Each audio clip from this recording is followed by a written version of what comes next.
There's this accountant I know who stopped looking at his retirement account in 2012.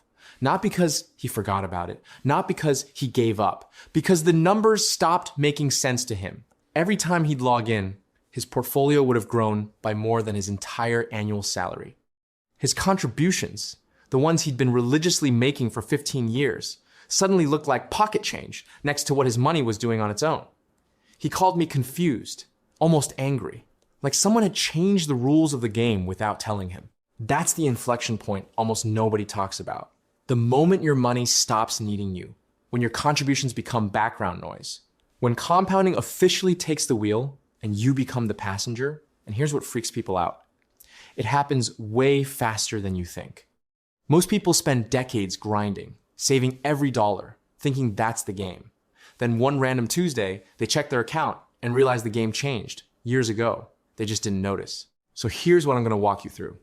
The exact mechanics of when this crossover happens, why it's different for literally everyone, and what it means for how you should actually think about money once you understand it. Because the psychology of wealth changes completely when your portfolio starts pulling its own weight. By the way, I built a free early retirement calculator because most online ones are mathematically wrong. It uses BlackRock and Vanguard logic to expose the weak points in your plan. And I only ask for your email to send the report so I don't store any of your financial data. Link in the description. Think of wealth building like pushing a boulder up a hill. At first, you're doing all the work. Every ounce of force comes from you. The boulder barely moves. You're exhausted. Then gradually, as you get higher up the hill, something changes. The boulder has momentum now. It's still moving uphill, but it's carrying some of its own weight. You're still pushing, but you're not doing everything anymore. Then you hit the peak. Suddenly, gravity reverses. The boulder starts pulling you. You're just steering now, making sure it doesn't veer off course. That's compounding. Early on, you're the only engine. Every dollar you save is the only dollar working. You've got maybe 50,000 invested. You're adding 20,000 a year. Your contributions are doing 100% of the work. The market gives you maybe 3,500 in growth if you're lucky. Your money is basically a pet rock. It just sits there while you do everything. But here's where it starts getting weird. You hit 100,000. Now when the market does its typical thing, grows around 7%, that's $7,000. You're still adding 20,000, so you're doing most of the work, but your money is waking up. It's contributing something now. You've got a co-pilot. Then you cross 300,000. This is the inflection point for a lot of people. Market gives you 21,000, you're adding 20,000. You're basically even. Your contributions and your portfolio growth are neck and neck. This is the moment, the crossover. From here on out, your money starts mattering more than you do. Hit 500,000 and it's over. Market's giving you 35,000, you're adding 20, your contributions are now the supporting actor, your portfolio is the star. And when you hit 1 million, your contributions are basically irrelevant. 70,000 from market growth, 20,000 from you. You could stop entirely and barely notice over the long haul. Here's what makes this psychologically brutal. Your entire life, you've been taught that saving more is the answer. More discipline, more sacrifice, more contributions. That's the religion of personal finance. But there's this invisible threshold where that religion stops being true, where time and compounding become the only gods that matter. And most people never realize they've crossed it. There was this guy in 2008, real estate investor, had about 400,000 in index funds separate from his real estate. Market crashed. He panicked, thought about pulling out. Then his accountant showed him something interesting. Even if he stopped contributing entirely, never added another dollar, that 400,000 would hit 1 million in about 26 years with normal market returns. He was 38 at the time. That meant 1 million by 64 without doing anything. He didn't stop contributing, but knowing he could change everything, the pressure evaporated. He stopped checking his account every week. Stopped losing sleep over whether he saved enough each month. The game was already won. He was just running up the score. That's the psychological shift nobody talks about. It goes from I need to save every penny to I need to not screw this up. Totally different mental game. Early on, the pressure is all on you. Every dollar matters. Every month you miss a contribution, you're falling behind. You are the engine, the hero, the protagonist. But once you hit that crossover point, your job changes. You're not the engine anymore. You're the mechanic. Your job is simple. Keep the machine running, don't break it. Stay invested. Avoid the big mistakes. Let me show you why this matters in real life. Take two people. Both want $1 million invested. Both are adding $20,000 a year. Both get typical market returns. Person A contributes all the way to $1 million. Takes 23 years. Straightforward math. Person B stops contributing at $500,000. Hits that in 15 years. Then lets compounding take over. How long does it take to double from $500,000 to $1 million with 0 contributions?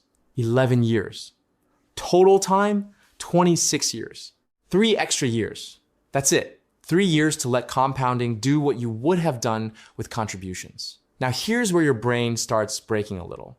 What if person B stopped even earlier? Stop at 300,000, takes 11 years to get there. Compounding needs 18 more years to hit $1 million, 29 years total. Not great. Stop at 100,000, takes 5 years. Compounding needs 35 more years, 40 years total. Brutal. See the pattern? There's this zone, this sweet spot, where you've saved enough that compounding can carry you the rest of the way without grinding yourself into dust.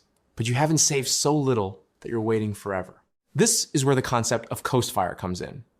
And no, it's not about retiring to a beach, though that would be nice. It's about saving aggressively early until you hit a number where you can stop. Then you coast. Let compounding do its thing while you live your life. Here's an example that sounds impossible, but mathematically checks out. Say you want $2 million by 65, and let's say you want to stop having to save by 30. Just done with forced savings after that. How much do you need by 30? About 187,000. That's it. Hit that by 30, never add another dollar. Compounding alone gets you to $2 million by 65 with typical market returns. Is that realistic? For some people, yeah. High income, low expenses, focused aggression in your 20s. For others, it's fantasy. But even if you don't hit that exact number, the framework changes how you think. It shows you the trade-off. Grind now or grind later. Front load the pain or spread it out. There's no magic number where this crossover happens for everyone. It's personal. Depends entirely on how much you save and what returns you capture. If you're saving $40,000 a year, you're productive as hell. Your contributions are going to be the main driver for way longer. You might need $600,000 or even $800,000 before compounding catches up. You're just too good a saver. But if you're putting away $10,000 a year, compounding becomes meaningful way sooner. Maybe at $150,000 or $250,000. Your portfolio catches up faster because you're adding less.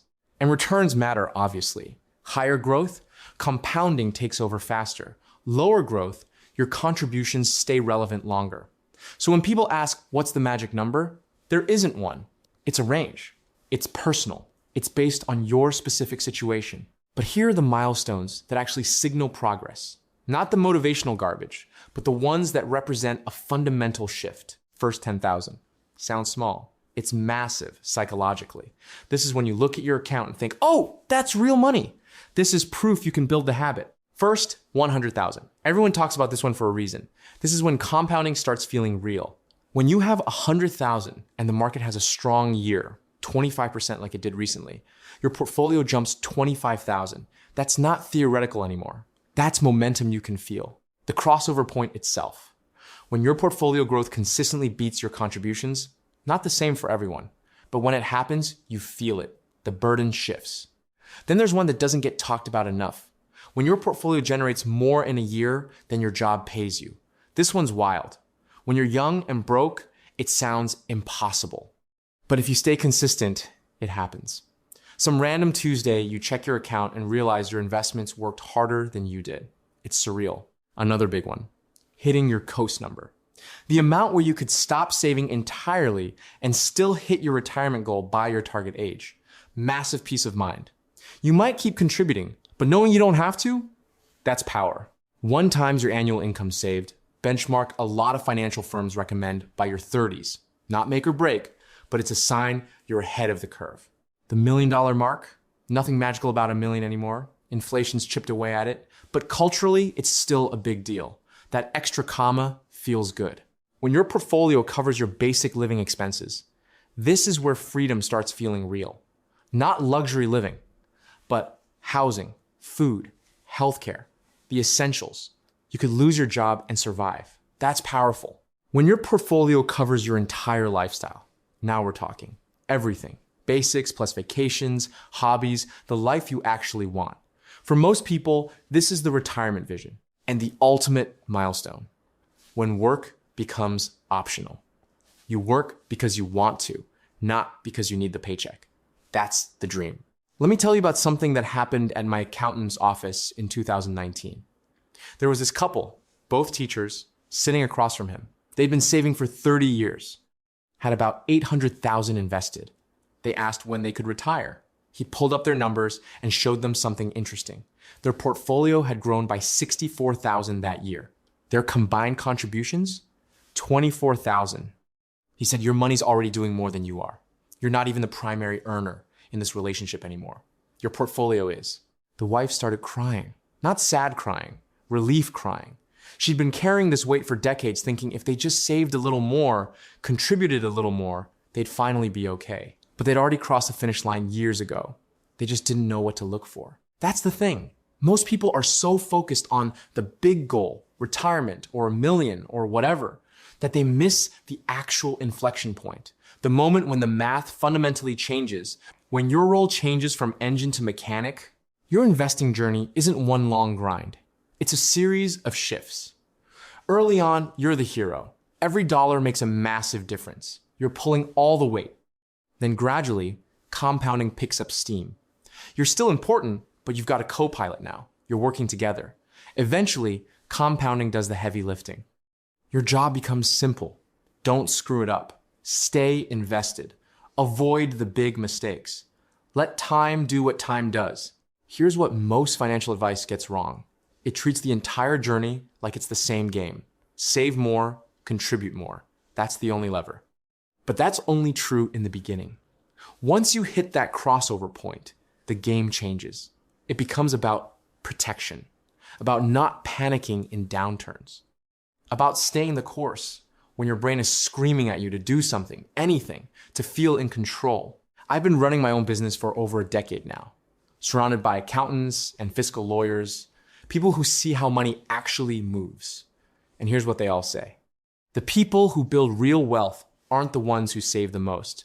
They're the ones who don't panic, who understand the crossover point and change their behavior accordingly, who realize that past a certain threshold, time is the only thing that matters.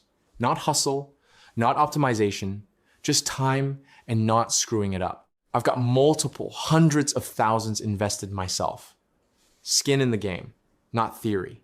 And I can tell you the exact moment my psychology shifted.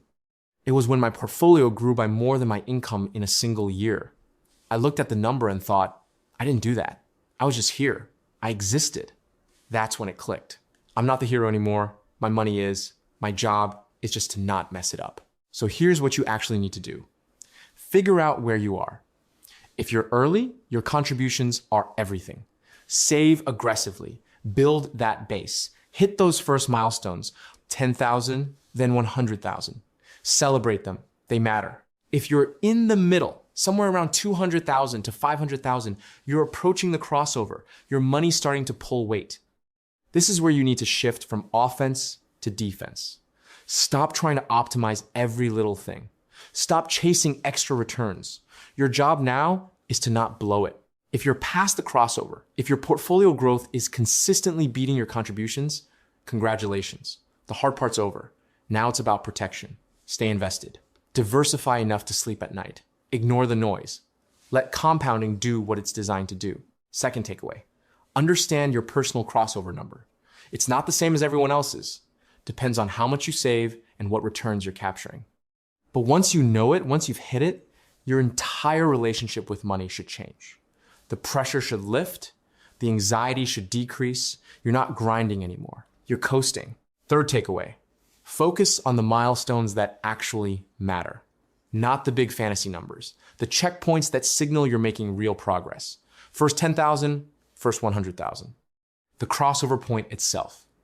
When your portfolio generates more than your job, each one represents a fundamental shift. Celebrate them. They keep you motivated when the big goals feel decades away. Because here's the truth. Wealth isn't built in one lucky year or with one massive windfall. It's built through time, consistency, and compounding quietly working in the background. That's when you shift from working for your money to having your money work for you. And lazy investing built more fortune than crypto memes. So wherever you are right now, just starting out, halfway there, or deep into the compounding phase, know this. Every stage has a purpose. Early on, save hard, build that base, hit those first milestones. Then, as compounding kicks in, trust the process, stay invested, let your portfolio do what it's designed to do. Because eventually, if you stick with it, you'll wake up one day and realize your contributions don't really matter anymore.